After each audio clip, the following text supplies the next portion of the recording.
অনেকে করে কি, মায়ের হইয়া বউয়ের কাছে যায়া তুমি কি বললা আমার মারে, এত বড় সাহস তোমার। এবার ওখান থেকে এক দৌড়ানি গায়, তোমার মায়ের একজনের কথা শুনে বলছো, উনি কি বলছে তুমি জানো। এবার মায়ের কথাগুলো শোনা পরে মারে বলে, মা তুমি এগুলো বলছো। দৌড়ানি বউয়ের কাছেও খায়, মায়ের কাছেও খায়। এরপরে যা বলে সে হতাশ।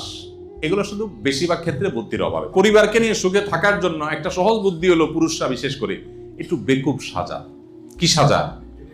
বেকুব সাজা। বেকুব সাজার মানে কি? মানে হলো, বউ বলে তোমার মা এই করেছে, সেই করেছে, হান করেছে, তান করেছে, আর মা বলে তুই জানোস বিদেশে থাকস, তোর বউ কি করে, এটা বলছে ওইটা করছে। এখন মা বলে বউয়ের বিরুদ্ধে, বউ বলে মায়ের বিরুদ্ধে। অনেক প্রবাসীরা আমি দেখছি ওখানে বসে দরবার করে। ভাই, বিদেশে বসে ফোনে দরবার করে এগুলোর সমাধান হয় না, আরো সমস্যা বাড়ে। তাহলে কি করবেন? কিছু কাজ তো করবেনই, তবে এর মধ্যে একটা আইটেম হলো মাস্ট, সেটা হলো বেকুবের অভিনয় করতে হবে। কিরকম বেকুবের অভিনয়? মানে একটু সহজ সরল হওয়ার অভিনয় আর কি।